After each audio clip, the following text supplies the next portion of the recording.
Hello again, this is Mac, also called Possessed, and welcome to my guide on gearing a new 90. Here I will be showing you the best cost-free way of gearing a new toon. At your faction's Pandaria shrine, you will be prompted with the quest, A Flash of Bronze. This is turned into Chromie, in between the two faction shrines. She is a little known, well, actually she's a dragon, but this isn't a lore video, just get used to her. Anyway, once you have turned in the quest, it's time to grab your life-saving cracked talisman. Many people complain that this item is abuse, but for all the unfair crap that currently exists in the game, including massive gear differences, I feel that this is Blizzard's way of showing some mercy. The NPCs that drop it have a fairly short respawn. For the Alliance, it's a really long flight from our shrine. If you use the portal into Pandaria from Stormwind, it's not so bad. Right near the starting zone, there's this little goblin lock. If you're very careful, you might even be able to get it from him at 85. The Horde one is about a quarter of the distance from your shrine. There's no big barrier in between, no enemies nearby, nothing. Congrats Horde, as always, everything is fucking easier for you. Anyway, drop it on your bar or macro it to your Hearthstone. The reason this is so useful is that you could wind up in a bad situation somewhere and would rather not get camped by enemy players who have triple your health. Yes, that's a real thing right now, so prepare in advance.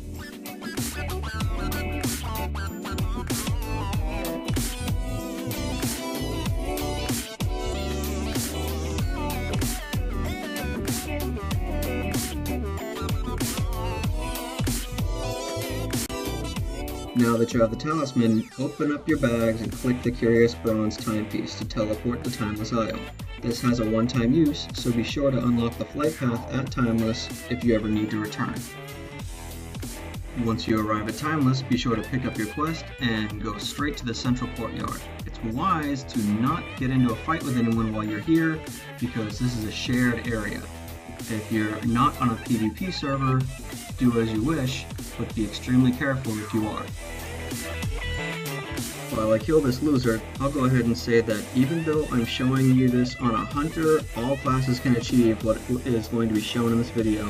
Yes, everything is easier as a hunter. Hunters take absolutely no skill whatsoever to play, which is why this guy is just going to be a gathering and banking toon, so give me a little bit of leeway. Continuing to the courtyard, turn the quest in and pick up the others. Parts of them will be done passively through this video, giving us less work to do. Time to get some free stuff.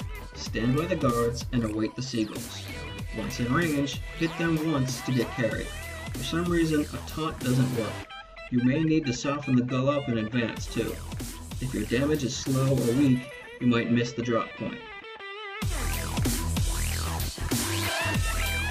There is another chest like this first one if you have the patience to ride the full trip.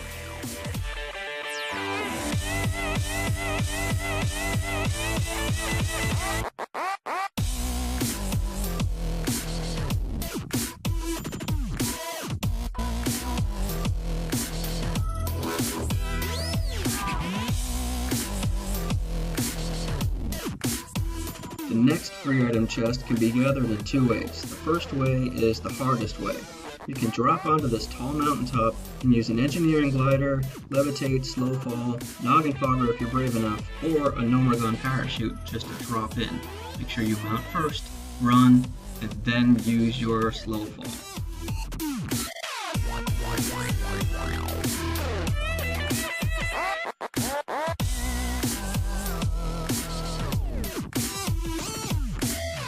The second method is much easier. All you have to do is kill your seagull right over Crystal Lake and drop in.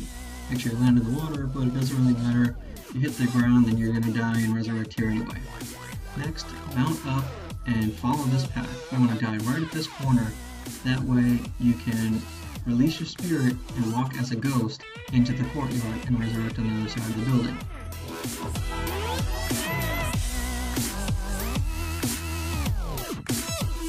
After you die, of course, release spirit, but while you do, mash the escape key. Pressing escape prevents you from being prematurely resurrected. That way you can walk freely as a ghost.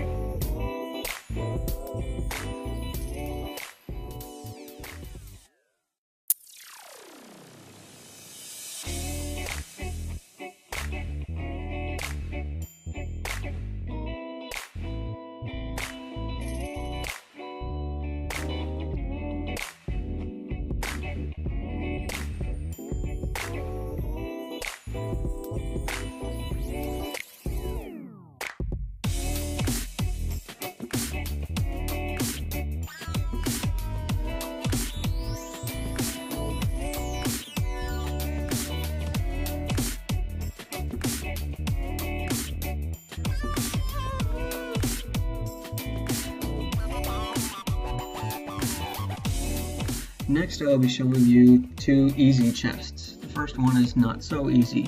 All you have to do is use your crowd control abilities properly and you can get to the chest. If not, then just use the escape method and make sure you resurrect on your corpse right there by the chest.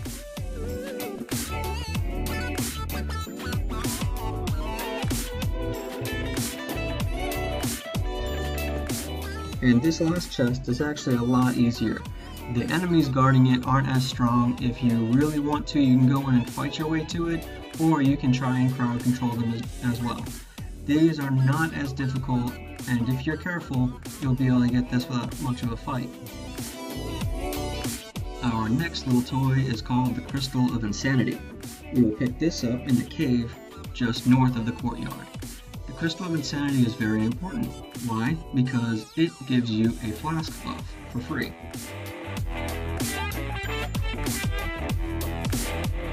In order to get the Crystal of Insanity, all you really have to do is go inside of this cave and loot the little purple crystal things that are on the floor. It's not going to happen right away, but keep looting and eventually you will get it.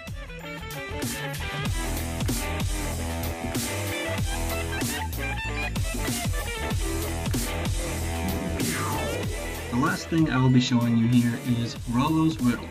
In order to obtain Rollo's Riddle, all you have to do is loot glinting sands from the beaches. Go to the beach, loot glinting sand all day just like in the cavern, and eventually the riddle quest will drop. The first clue is easy. Go towards the tiger dens and go right to the pillars. Clue's right there at the bottom. The second clue is north and west of the celestial courtyard to the left of the cavern where the Crystal of Insanity was. This is not going to be as easy for you as it is for me. If you approach this, there are likely to be a lot of really strong Ordos guys that are likely to kill you.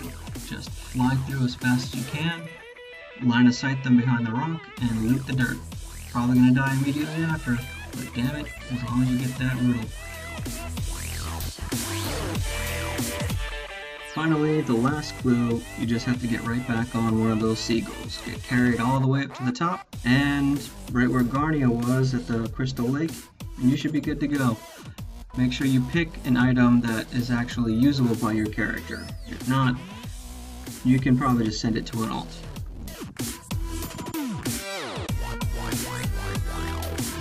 Now, in the second chest that I showed you, you looted what is called a Burden of Eternity. Be smart in using this. The Burden of Eternity instantly boosts an item all the way up to 535 item level, whereas the regular items that you get from activating the Timeless Isle trinkets only turn into 496. Be very careful with your choice. I usually go with something that's hard to replace. This concludes my guide to gearing a 90, so be sure to like, subscribe, comment, or even send me a message. I'm happy to help.